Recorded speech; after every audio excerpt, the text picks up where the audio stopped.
Hey guys, welcome to lesson 214, day 2. We are continuing to review. So today's focuses are going to be to convert our standard form equations to graphing or vertex form and also to factored form. Completing the square and factoring are going to be on the quiz on Friday, so I want to make sure that we have it down. And then we're going to do some more stuff with parabolas. So let's get started.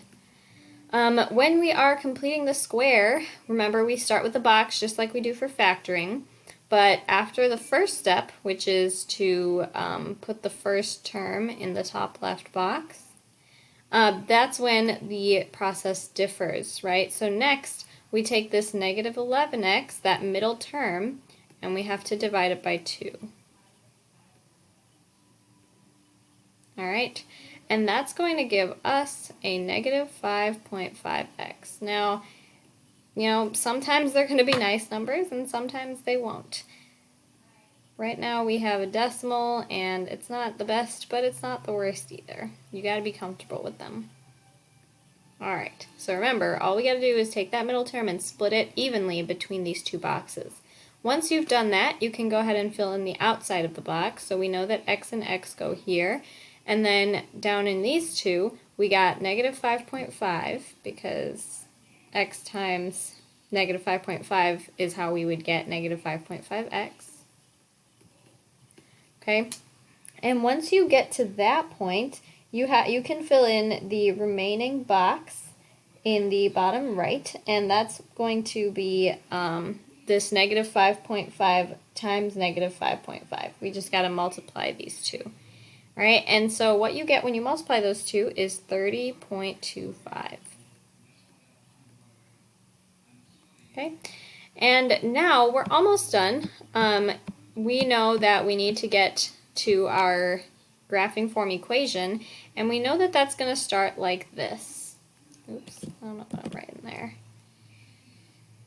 All right, so we always start with what's on the outside first, so x minus 5.5 squared, but remember that that's only going to give us a certain amount of things. It's not going to give us everything we need, and the reason is that if we took everything in this box, we can add these two together, we get negative 11x, and then plus 30.25. Notice how it doesn't match up with our original, right? We have 30.25, and we want to have 30. So what we got to do is figure out how can I get from 30.25 to 30.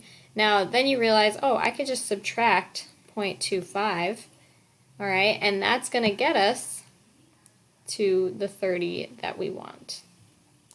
So I can throw that minus 0.25 on my equation, and then I'm done. Okay, and the vertex is going to be opposite of h comma k, right? So if our h is negative 5.5, we got to do positive. And then our k is negative 0.25. All right, and that is it for completing the square.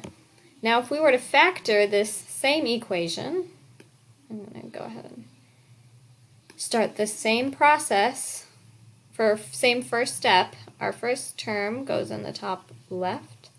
However, this time we have a different next step. Okay, from here the whole process is going to be different. This time we take the third number and put it in the bottom right. Okay, and then we make the diamond. So it's important to remember what goes in the diamond, right? The middle term goes on the bottom, and this is what we have to add up to. And on the top, you get the first term times the third term. So 30 times x squared, that equals 30x squared. So that's what we're going to put in the top. Okay, and now we get to play the game. What two numbers multiply to make 30x squared, but also add to make negative 11x squared? So you want to think about this as like, okay, what numbers multiply to make 30? And you might realize 6 times 5 equals 30, but 6 plus 5 doesn't equal negative 11. However, if we played around with the signs for a little bit, we would discover that -6 and -5 fit the bill, right? -6 times -5 is +30. -6 plus -5 is -11. So we can put those in the remaining boxes.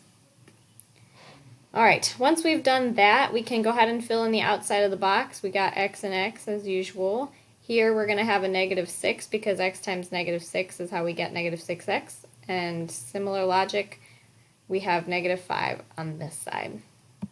So at this point, we're pretty much done with the hard work. Our equation is going to be y equals x minus 6 times x minus 5. You can use factored form to find x-intercepts very, very easily. We can just take each one and do the opposite. So my x-intercepts are going to be +6, 0 from this one, and +5, 0 from that one. Okay, it's always just going to be the opposite. It's kind of like when we solve those equations. All right, so please make sure you understand the difference between these two processes. They are very, very easy to get confused because they both use a box. So please be sure to refer to that step sheet if you're struggling to differentiate between the two. All right, up next is writing the equation of a parabola when I give you the description. Now this one, as I've written here, is a little bit different than what we're used to. This time, instead of telling you the vertical and horizontal shifts, I gave you the vertex. All right, so it's really important that you are able to look at this and tell me what kind of horizontal and vertical shifts occurred. So we can go ahead and do that first.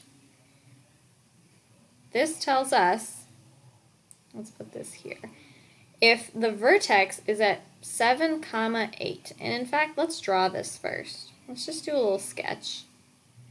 If it's at 7, 8, it's going to be right 7, up 8. It's going to be here somewhere, right? And it opens downward, so our parabola is going to look like this.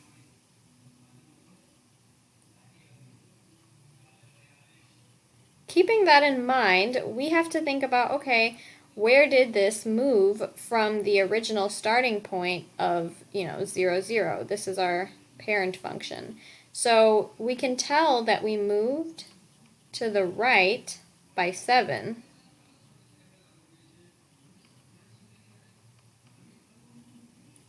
And we moved up by 8 because that's the y value.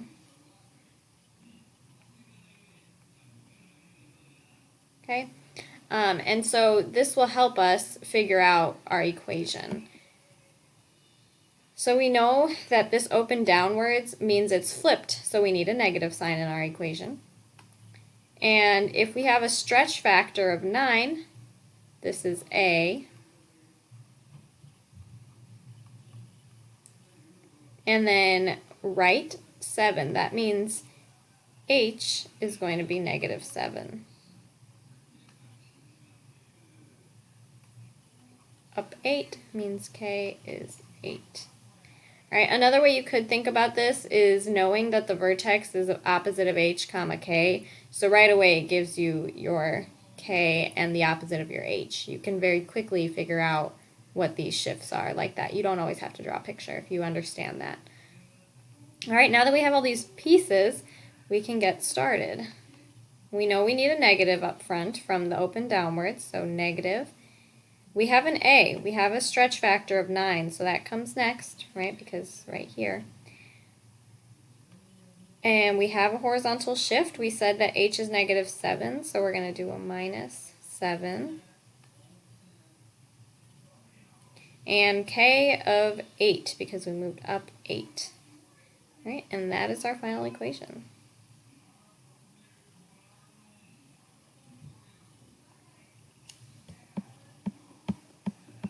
All right, you are going to need to be able to do this for your quiz on Friday, so please make sure you can identify your H and K from just looking at the vertex. All right, last skill for today is just to write the equation based on a graph. Now remember I told you that when you're doing this, the first thing you have to do is figure out what the transformations were. So we know that our original parabola looks like this, and our new one is this red one. So how did we move from the black vertex to the red vertex? Well, we can tell we moved up 2, right? We went from 0 and then red is as high as 2. And then we went to the left 1. All right, the last thing that happened was that it obviously flipped over. So we have a reflection. So once you come up with your list, you can identify how they're going to affect your equation. A reflection means there's going to be a negative sign up front. Left 1 gives us our h value of positive 1, remember, because h is always opposite. Up 2 gives us our k. K is not opposite, so it's going to be positive with up. And so we're ready for our final product. We could just kind of plug stuff in. We don't have to worry about a. So we have x. H is positive 1, so I'll do plus 1 squared. Oh, I forgot my negative sign up here for my reflection. And then lastly, we have a k value of 2, which goes on the end. And that is it. That's our final equation. If you graphed this on your calculator, you would get this red graph. All right, that's all for today. Good luck on the practice problems. Let me know if you have questions.